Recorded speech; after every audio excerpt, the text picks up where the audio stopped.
You're listening to Shameless Feminine Speaks with your host, modern-day shaman and sister to all, Rebecca Haywood, right here on LA Talk Radio.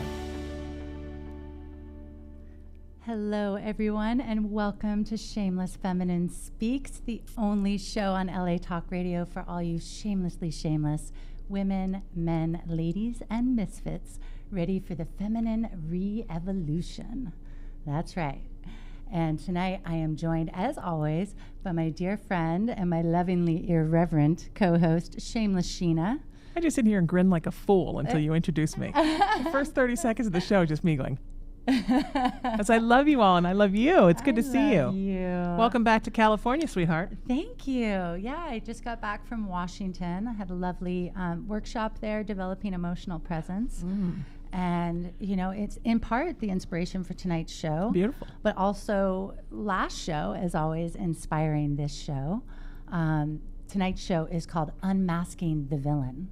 Dun, dun, dun, dun. We should have worn our mustaches. I can hear the freak out in the chat room already. I can hear the silent scream in the chat room already. Oh, it's coming. Just you wait. Just you wait. It's not what you think it is, ladies and gentlemen. Not at all. And, you know, so let me kind of preface. Last week we left you with the invitation to do a little shape-shifting exercise, right? We invited you to embody your bitch, right? To try her on for size. To kind of stop apologizing for yourself, say yes when you mean yes, say no when you mean no, right? Yep. Yeah, and to break the rules, right? To not, to take down your spiritual mask, right? To let go of the good little girl, the spiritual goddess, right? All the things society tells you you're supposed to be. Exactly, and really that you're still ascribing to, right?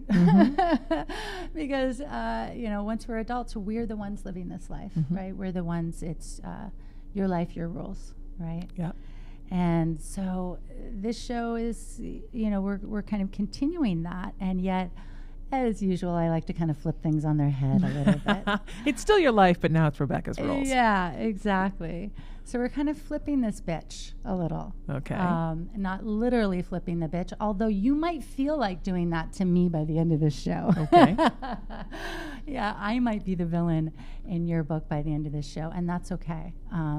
And yet I really just invite you to sit with this and, just open yourself to this flip.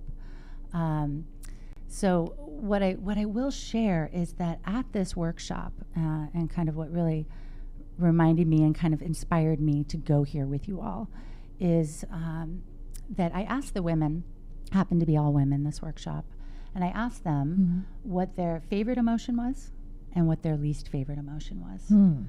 And the majority of the responses for the favorite, of course, was happy, right? Happiness, love. And the least favorite, I would say all but two of them listed anger. Yeah. And, we did speak a little bit about this last week, and yet, it really just hit me how much of a disservice we're doing ourselves by not getting angry. And if you did that practice of shape-shifting into your bitch, right, of trying her on for size, I'm sure there was anger in there. And you probably also, hopefully, noticed a lot of misplaced anger, right? If you were really watching what your bitch was pissed about, these were things that you yourself weren't allowing, right? That you weren't allowing yourself to say yes or say no when you meant yes, right? Or kind of ways in which you had set up your world in ways that you were allowing other people to treat you in a certain way, right? And as I was sitting with these women, which they so beautifully, we didn't even have to really go here into this teaching because of the work that we were doing. It was gorgeous. These women, how they just opened and naturally did this unwinding process. And what was so cool about the workshop is that I kind of ended up teaching the developing emotional presence backwards, where normally I teach the unwinding process, Beautiful. That I shared here on the show. that going inward and starting to unwind an emotion from the body. And instead, what came through to teach them first was the guardian piece, which I also shared here with you all. And that was really all that they needed, was that guardian piece to hold their own hand, right? To give the emotion permission and to let the emotion know, I'm here, I got you, right? And, as we were doing that process with them, and just with that very simple teaching on the guardian and giving the emotion permission and letting it know that it had a guardian, that it had a friend, that it had an ally, the unwinding naturally happened from their body. Mm-hmm.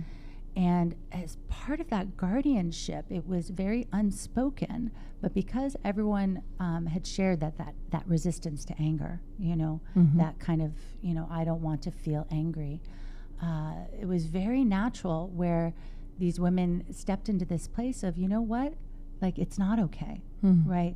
All the not okays kind of came out for them in their guardian place in a very medicinal way. Anger showed up for them. Where you wouldn't even call it anger, but fire, right? Mm-hmm. That fire.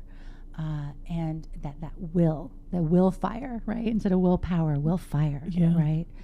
And, there's so much power in our anger that we are withholding from ourselves, right? And instead misplacing onto the world around us, mm-hmm. right? That we are blaming, right? And this is why we're unmasking the villain, because so many of us hanging out in that place of blaming the outside, right? Of blaming the outside for being the villain, our history, our lot in life, even our wounds, that we basically are empowering them to victimize us, right? By continuing to ascribe to them as being our villain. And yet, I'm here with this ruthless voice of love. We're continuing with that ruthless voice of love today. And I'm inviting you to receive this ruthless message that really, who is the greatest villain in your life? You. You are the greatest villain in your life. Okay? Just receive that for a moment. If you are here now, right? There's nobody victimizing you right here, right now. It's just you, right? Every wound that has happened in your life is history now. Okay? And really the only place that it lives is in your mind, right? And the way that you are in relationship with that wound, I just want you to sit with how you're in relationship with that wound, how you're in relationship with your emotional pain, okay?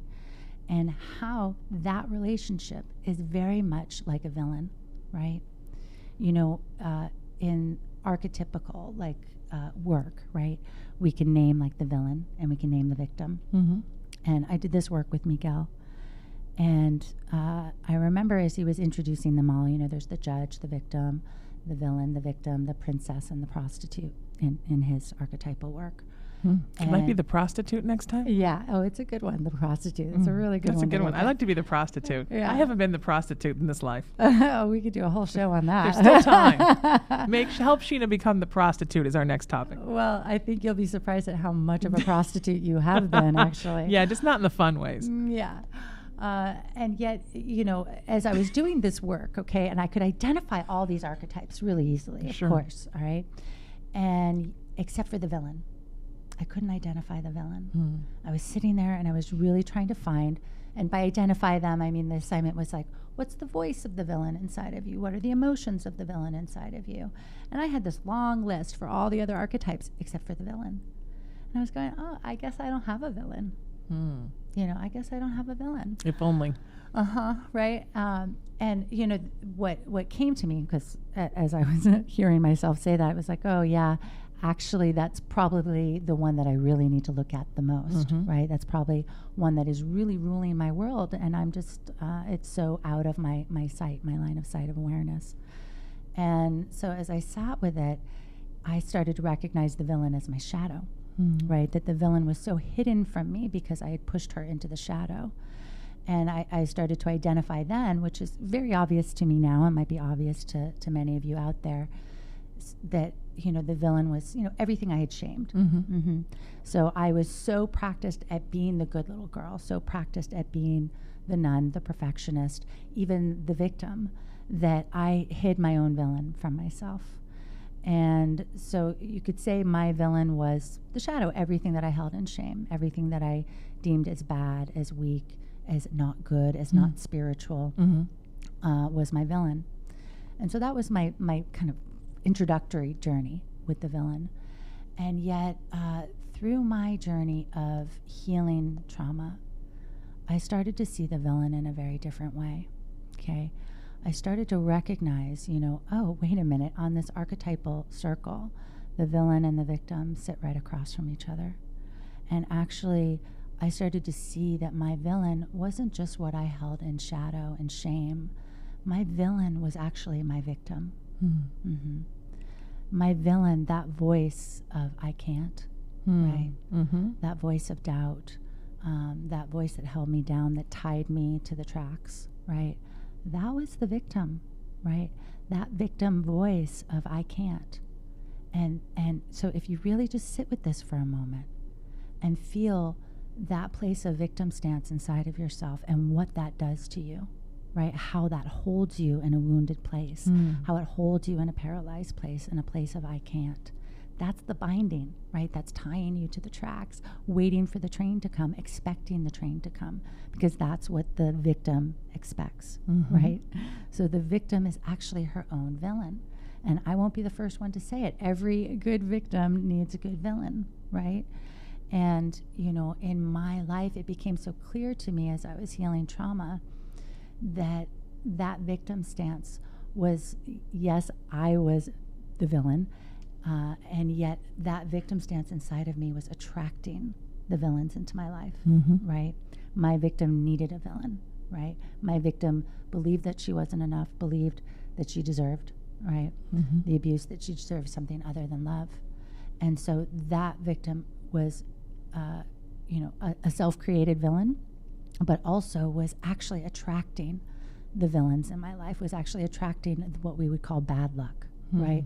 Those people that are so hanging out in victim stance, right? And they're wondering, why is my life always kind of going in the toilet this way, right? Why aren't things going my way, right?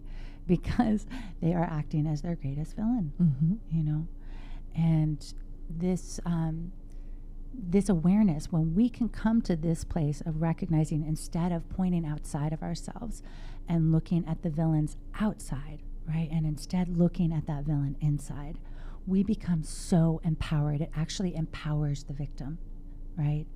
Because when I started to do this for myself, right? And this is the taboo part, okay? But if anyone has a right to say it, it's me. There's a script out there, right, for those of us healing from sexual trauma, right, where it's immediately that, oh, you're going to blame yourself, right? And don't blame yourself. It's not your fault. Well, actually, when I really started to empower my victim was when I flipped that around. And no, of course, I didn't want to be raped. And yet, when I owned the ways in which I set myself up for that, the ways in which I invited that, right? I was in a place of, like a rebellion, but that rebellion was turned against myself, right? And so, at least at age 15, very different at age 8, right? That's a very different scenario. But at age 15, I was in a rebellion. I was in a place of, wanting to hurt myself, more or less, right? And in that rebellion turned inward, I drank too much. I put myself in a bad situation, right? So is it my fault that I was raped? Not exactly. And yet, once I owned those ways in which I set up that scenario, then I was empowered to not go there again, you see? So it's kind of taboo, and yet, spoken from one who has been victimized again and again and again, and who wondered and felt like, gee, I have a target on my head. What is this target on my head? I don't actually want to be sexually abused, and yet it keeps coming for me. Yeah. These villains, these predators keep coming for me. And so, what was that? That was showing them the wounded gazelle, right? And the wounded gazelle was my victim, right? And was that voice of villain inside of me that secretly believed that I deserved it. And that's what we don't want to admit to ourselves, is that place in ourselves that believes we deserve it. And I'm not just talking about sexual trauma. We can talk about any kind of bad luck, right? Any kind of wounding in our lives. in my own journey with narcissistic abuse, I can tell you that it took me, and anger is not an emotion. I have a problem with folks. It took me a long time to realize that the feelings of less than in me that made me believe I couldn't live without certain things. Yeah.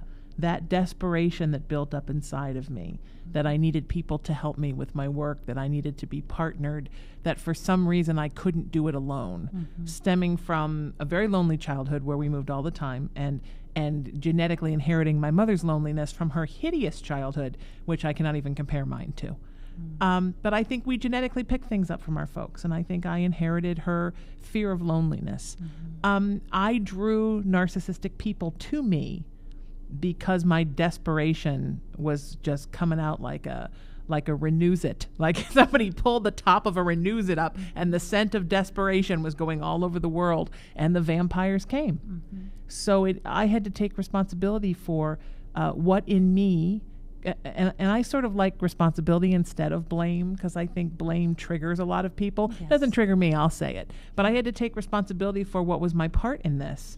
And my part was that time and again it happened, and time and again I would not do the work to grow the faith in me to stop the Renews-It from opening, so the vampires kept coming. Right. And that was 100% my fault. And also the ego of thinking every time that I knew who someone was, you know, Maya Angelou's quote, when someone tries to tell you who they are, believe them.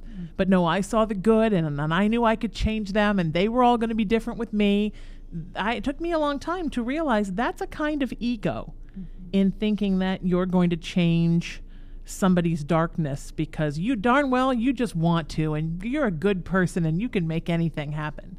And again, universe kept trying to show me, stay away. Yeah. And I kept walking right into it. And in the end, what cured me of it was getting rid of the original problem, throwing them off my scent, which was realizing that if I have to, I can do it all myself. I don't want to, but I can. Yeah. Well, you hit on, one of the key words for this show is responsibility. Yeah. That responsibility is a power word, right? And it's, we spoke last week about owning it, right? And we were very clear, like, own your shit, don't own their shit, right? And that takes self-awareness to know what is yours versus what is theirs, right? And to still own your shit without that shame, right? It's not about like, oh, I suck, I do this all the time. No, we do it without shame, right? We make our confessions, and we do that without shame. And that's a place of empowerment, right? And so owning it, responsibility is owning it. When we take responsibility for our part, right, for the ways in which we have set up our life to be what it is, for the ways in which we hold a certain energy that invites a predatory energy into our lives. If we own that, right, if we take responsibility for that, now we have the power to change it, right? Now, if we admit, like, oh, I am my own self-created villain, right? And my victim is at the heart of that villain, right? If we can own that, then we can empower her and start to really shift the energy of our lives, right? And yet, so many aren't willing to own that because it looks like disempowerment, right? We're taught it's not your fault. We're taught to go down that road, and certainly what isn't your fault is not your fault. Right? Absolutely. Don't take the whole world personally. Don't carry the whole world. It's not your fault someone attacked you. Right. Ever. Right. And certainly even after evolving beyond a victim and a self-created villain, can the world still hurt you? Absolutely. Sure. Right. And yet you will handle that differently. Okay, you will move through that. You will walk through it differently. You won't put down your sword. You won't actually be victimized by it. Does that make sense? Right? You can be a victim again, but you won't be victimized by it. You won't actually lose your power from it. And I can testify to that, of having the experience of being raped after I already had evolved out of my victim and I was no longer a villain for myself. I didn't personalize it. I could see his wound. I could see what was driving him. Did I understand it? No. Did it make it okay? No, of course not. And yet it didn't come inside me. Does that make sense? His wounding didn't touch me.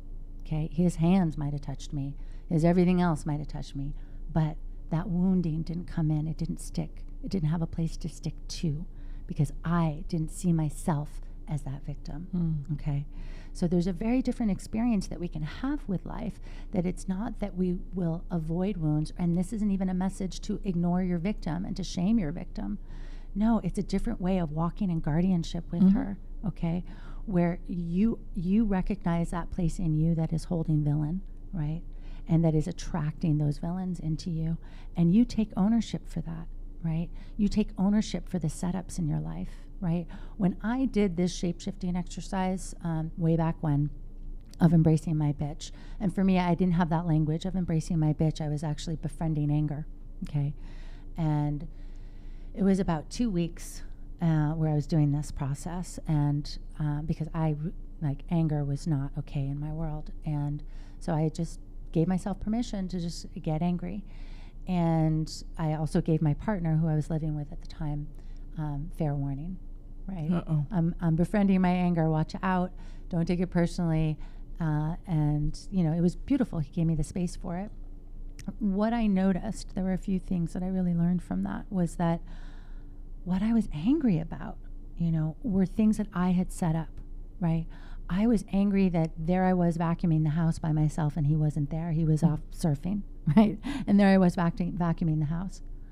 And I was pissed off about that. And yet, once I breathed through my anger and was listening to this anger voice inside of me, that normally I would just continue vacuuming and not say anything to him, right? But I realized this was my setup. How many times had I just said, it would be nice if you helped me clean the house, and then I would go ahead and do it anyway, right? How many times do we say we want something to be different, but we don't actually take the action and the follow through, right? And so if you embraced this bitch and you embraced your anger, you may have noticed a lot of misdirected anger that was putting to the outside. It wasn't really his fault that I was there vacuuming by myself, right? I had set that up. And until I chose to make a change, right? Until I chose to take a different action of going, all right, Fridays is our cleaning day. So you'll be home on Fridays and we'll clean together. Done, right? No need for bitch, no need for anger, right? Because I'm meeting myself. I'm listening to that voice of anger. And you probably noticed, if you embraced your bitch, that there was a lot that you were actually, if you really tuned in, that you were mad at yourself for, right? I shared about the worst date of my life, right? And really at the end of that night, he deserved maybe a little bit of shaming, right? He could have been a better specimen of a male. And yet who I was really mad at by the end of the night was myself. Because instead of just walking away from the date way earlier in the night, I played polite New England Rebecca, right? I was still looking out for his feelings. Isn't polite and New England an oxymoron? Well, how did you grow up in New England and not get in touch with your anger? Well, I guess I worked really hard at it. I guess you did. But you have that too. I mean, you've agreed with that kind of polite place. No, I do. I've been too polite when I shouldn't have been. Yeah. But I started out, New England Sheena, too far the other way. And then I realized my temper was scaring people when I was very young. So I switched, and I think I overcompensated. And like I've talked about, I probably hear, because my mom was so hard on people, because that's how she reacted to her childhood. Yeah. That the minute you started screwing with her, you were done. I thought she was too reactionary, and I went too far the other way. And that's, we develop a relationship with anger by what we're witnessing in other people, but also kind of how it got shamed in ourselves. I can remember standing up for myself and overhearing that I was being a little bitch, quote unquote. Okay. Yeah, by someone that I loved very much. And they certainly didn't mean to shame me out of ever getting angry again, and yet that was the result for some time, that anger equaled bitch. And so for all those years that I wasn't getting angry, and it's not really about anger, it's about standing up for yourself, right? It's about holding guardianship and making choices, saying yes when you mean yes, saying no when you mean no, and not biting your tongue off, right? And so as I was embracing my bitch, and embracing my anger, I really realized how much of that anger was really self-created, how much of that anger were situations that I had set up for myself, that I was angry kept going on, right? And until I actually turned and faced my anger and listened to it, and then took the guardianship action to change it, right? Yeah. And so that's how, we can play villain in our own lives, and yet we're pointing the finger at other people, you see, when we are in that place of biting our tongue, when we're in that place of not actually speaking up for ourselves, and then we get mad at them for not knowing, for not showing up the way we want them to, and yet have we actually asked them to, right? And I think that this is such a big thing for not just for women, for all of us, that we hold ourselves in a place of victim stance, blaming the outside world as the villain rather than looking on the inside, and really honoring how and owning, taking responsibility for how, we're setting ourselves up, we're setting this life up. And so if you're noticing patterns in your life and that finger is pointing to the outside, hold up the mirror, turn that finger inward. And it's not about shaming yourself. It's just about getting honest and taking responsibility for how you are creating this reality, right? And, you're not necessarily going to, there are villains out there, right? We were kind of having this conversation last week at dinner, that there are villains out there, and you're never really going to understand them. Okay, you're not really going to understand their motivation, and that's not your job. No, I was just going to say, it's not important to. Yeah, and that's not really going to change anything, right? It might give you compassion for them, but it's not going to change their behavior. And it's not going to change their actions towards you. What will change for you is if you understand your own villain, how you perpetuate that, how you allow those villains in your life, right? Yeah. If you can understand that, wow, now you have some power to change it, right? Which might just be using your own 2 feet and finding the door, right? Please. Right, please. And it may be something more subtle than that. And so, the medicine for really, unmasking the villain, but also really shifting this so that you are no longer that villain for yourself is, of course, looking across the aisle and who sits at the heart of the villain, but that victim. And so that's what really needs to get healed, is that victim place where, so many, we hear this and we see this. I know you see it in your clients. Of that place of just absolute disempowerment. And yet they keep coming back asking for tools, but they're not actually applying them. No. Right? Because oftentimes that place of absolute disempowerment goes hand in hand with a, with a very stubborn victim consciousness that it either they won't take any responsibility, which some folks take no responsibility, or they want to take all the responsibility and they don't want to admit that anyone has done anything and it's all them. And either way, you've put that wall down and you're not letting anyone in. I mean, there's everything in life is a gray area. It's never all this or all that. And I find oftentimes, especially in my work in narcissistic abuse, that oftentimes it's everything in their lives, but it's not this person. And there's nothing you can do to tell them because they are holding on to this. And then victimization becomes your story that you tell yourself about who you are. And when that becomes your story, your spiritual story, then then every vampire from here to Timbuktu is going to find you because you're just putting out there. You're wearing a big old T-shirt that says victim, victim, victim. Yeah, you're wearing the target. You are the target because you've made yourself the target. And part of what makes you that target, part of what is perpetuating that victim stance inside of you is that emotional addiction, right? I spoke a little bit about it last week, and there's a certain emotional cocktail to the victim, right? That what does a victim get? She gets pity, right? And pity isn't love, right? It isn't love, and yet to the victim, that's what she's willing to accept as love. Sure, right? That's kind of the most that she's willing to accept as love. And so if you can identify that emotional cocktail of the victim inside of you and start to practice that refrain, okay, where every time that you recognize that voice of the victim or that emotional quality of the victim, that feeling of not enough, that feeling of I deserve this, that desire for pity, right? I shared my that hunger that I could notice inside of me, wanting that nummy of pity, right, from people around me. And I started to practice the refrain instead of asking for that pity, instead of giving voice to the victim in that way, right? I started to give voice to her in a different way. I started to be a voice for her. Mm-hmm. You know, anytime I heard that I can't, it's like, oh no, sweetheart, yes, you can. Mm-hmm. And anytime that I started to reach out for that pity version of love, I started to give her that empowered version of love, you know? Mm-hmm. And so it really, in healing the victim, yes, refrain, and that will start to recede those emotional pathways, right, between your brain and your body that are kind of that automatic reflex of the victim inside of you. And that will help to start to recede those pathways. And it just like any addiction, right? If you're going to heal an addiction, you have to refrain from actually engaging with that substance. Right. Right. If you want to kick your habit of alcoholism, then don't drink. Right. And so it's the same with our emotional addictions. So, you know, that's one of the steps is the refrain.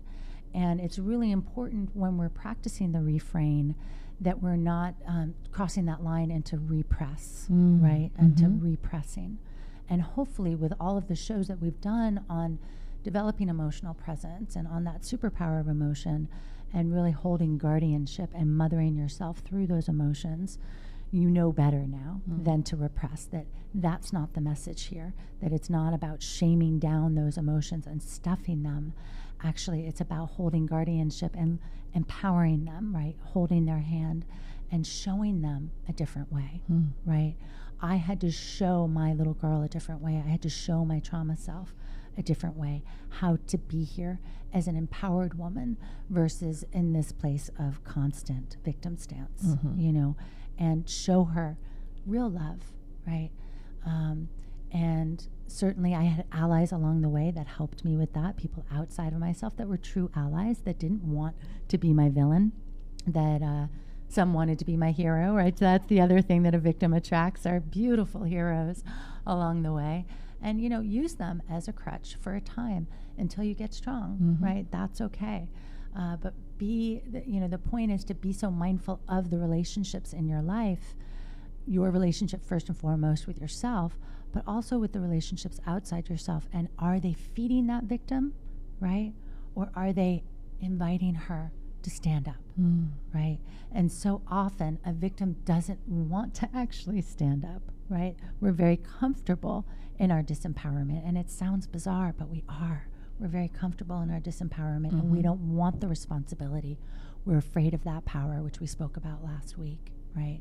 That fear of our own power, because we've used it against ourselves, because it's been sacrificed before, right? Because it's been judged before, and we're trying to keep ourselves as a smaller target. You know, I know that I kind of clung to my victim because of that, because it was like, who's going to beat you when you're already down, right? And I was doing my darndest to attract the heroes into my life. But with the heroes also came the villains. So, you know, pay attention to the relationships in your life. It's not just what you're feeding in yourself, in your internal relationship and in your internal dialogue, but what are they feeding, right? And who is truly empowering you and wanting you to rise up, right? Versus, you know, kind of enabling that victim inside of you, right? So, and you know, refrain, don't repress. That repression is going to come from that shame place. And there are many who feel very empowered and look very empowered who have actually repressed that victim rather than healed her. You know, I speak about it in my chapter in Shamanism in the New Millennium, of that kind of standing on top of the victim, right, as this proud survivor, but the victim remains unhealed. And so it's not about pushing her down. It's not about judging her. She's not actually weak, right? But actually going to her and taking her hand and taking her on the journey with you, showing her a different way. You know, a dear friend recently went to a nerve specialist, and I'm so impressed with this woman that worked with her. And she was working on, you know, she had some nerve responses going on in her body. And this, I don't know, she was a doctor, therapist of some kind, but she had her actually replay the events that happened, you know, that kind of caused the physical injury in the body. And basically to re-envision them, right? So she was like literally like rewriting the story. So, you know, where there was an action against her body, this therapist wanted her to envision taking the counter action, right? To rewrite that moment instead of, you know, being pushed back, to be the one pushing back, to being the one standing up and completing that moment in a different way. And that's very much what we can do with our victim and with those moments of memories. Of course, history is history, right? And yet we can rewrite the emotional experience of them. We can go back to those moments inside of ourselves because they're still living there in our cellular memory. And we can rewrite those moments as our guardian, holding her hand, and find a different way, right? Even though I can't necessarily, I mean, I could pretend I was never raped, but that wouldn't serve me. That's not really something that I'm seeking to do. I actually don't regret those moments because now they are sources of empowerment for me. Now they're sources of medicine for me. Why? Because I went back to those moments and turned them into places of power. It's beautiful. You know? So, yeah, unmasking the villain is holding up the mirror to yourself. You know, holding up the mirror to yourself. And again, I speak of this not just in relationship to sexual trauma or, you know, the extremes of being in relationships with narcissists, right? In very abusive situations. It's also in the subtleties of life, right?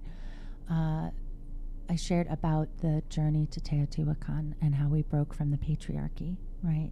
And that it wasn't about becoming this polarity to the patriarchy. It wasn't about down with the man, and that's how we find our strength, is as a reaction to it, right? That it was this villain.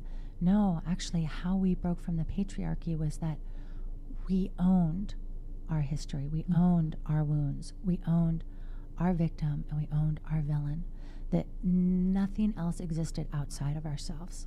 100% complete ownership and responsibility for what was still remaining inside of ourselves.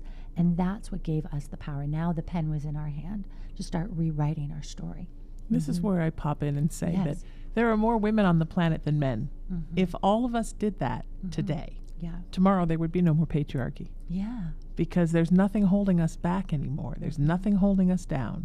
There are machines to do the work that we used to need male labor force for. We don't need any, you know what I mean? There's nothing holding us back now except us. And we need to get on board with each other and worry less about down with the man, I hate the man, look at what men have done, and focus on look at what women can do if everyone gets on the same page, if all women get on the same page. Look at what we could do. We could close our eyes tonight and wake them up in the morning and the headlines could be patriarchy gone. But we have to get together to do that. And we have to stop, you know, putting the villain constantly outside of ourselves. You know, we have to own how the patriarchy has infiltrated, Absolutely. You know, in our own mind, in our own heart. And it's not just the patriarchy. And it's continuing to. It's that villainous kind of attitude, those words of you can't, right? Those words of shame, those words of disempowerment, anything that is tying you down to the tracks, right? Twisting its mustache and adjusting its bowler hat. Tying you down to the track. Oh, Rebecca, fantastic. Own that inside of you. Own your villain, and it's not just how, you know, it's not about how you're villainizing other people. It's how you are being that villain for yourself. Absolutely. You know, and you know, like I was saying, there are plenty of women walking around looking empowered, and yet they have repressed that victim inside of themselves, and in the name of blaming the outside, and they've risen up, you could say, against the patriarchy or against the men in their lives, right? And yet, you know, men aren't really the problem, okay? Well, right? Men everyone's the problem. I think men and women are both the problem. Right. It's the point of view inside of ourselves. No villain is your problem. I think that's what Rebecca's saying. Don't try to heal them. Heal yourself. Right. You've got to change the energy. Right. Where is your power but here? That's the power to change. Absolutely. Right? I think a lot of folks, when you've been living in a victim space and it's become your normal, you fear stepping out of that space. It's the devil you know, right? Versus the devil you don't. The devil you know is staying in that victim space. So it's easier to stay in that victim space because at least you know how bad it's going to be. But the idea of sort of like letting your outer crust fade away and then being this sort of raw, skinless, nubile chickie that just came out of the egg and then having to strengthen yourself all over again, I think that terrifies people in the same way that people are resistant to getting a wound healed. They're like, oh, I'll just throw a bandage on it, it's fine. Or, anything that's scary. It's safer to stay where you are. Yeah. Yeah. And I just think that so many are walking around with that emotional addiction that they're not aware of. And so, heightening that emotional awareness, bringing that attention, that embodiment to yourself, and just getting really honest about it. My journey of healing, what some would consider like the hardest thing, and that's part of the script out there about sexual trauma, is like you walk with it forever, like that it's something that never heals inside of you. And I'm here to say, yeah, it does. It does. You don't have to carry it forever. You might not be able to change the world in terms of, are there always going to be rapists in the world? Maybe. Maybe. Probably. But I can certainly shift that place of victim inside of me and shift that energy that was playing the setup, right? That was putting myself in high-risk situations, that was inviting that energy into my life, very, very secretly. And how was it doing that? But through that emotional addiction inside of me, through that belief that I deserved it, secretly underneath that I deserved it. And so whether we're talking about sexual trauma, emotional trauma, any kind of negative pattern in your life, get really honest with yourself. Hold up the mirror before you paint the mustache on the outside world. But don't twist it. Yeah. Don't adjust your bowler hat. Yeah. Look at that inside of yourself, because in all likelihood, you're the one, holding the bindings right there. And you're the one that has the knife in your other hand that can cut yourself free, and that's really unmasking the villain, is setting the victim free. So if you can unmask that villain inside of yourself and shift that villain, which is really the only villain that you can change, right? Then guess what? You set your victim free, Just a little chickie. Yeah, no more damsel in distress. No more tied to the tracks, waiting for Dudley Do-Right to come and get you. That's right. I think that there's a fear to break out of a victim consciousness, a fear that what's on the outside might be worse.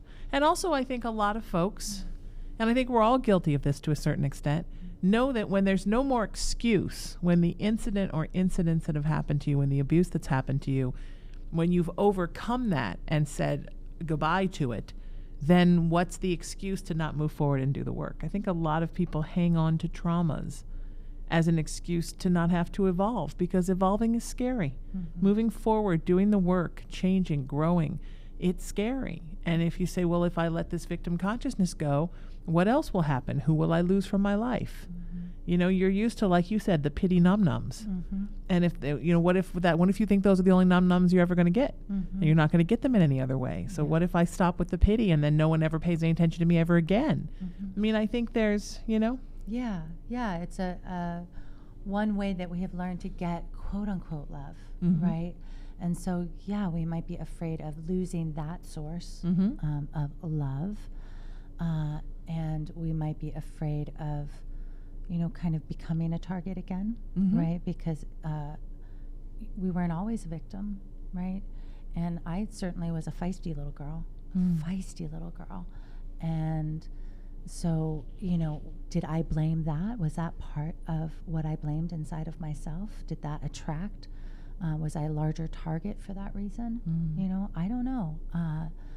But certainly what I can say today is that me walking down the street empowered, right, doesn't make me more of a target.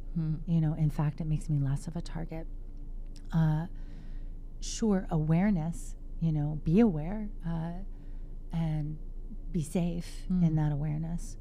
And yet, I took a self-defense class in college, and,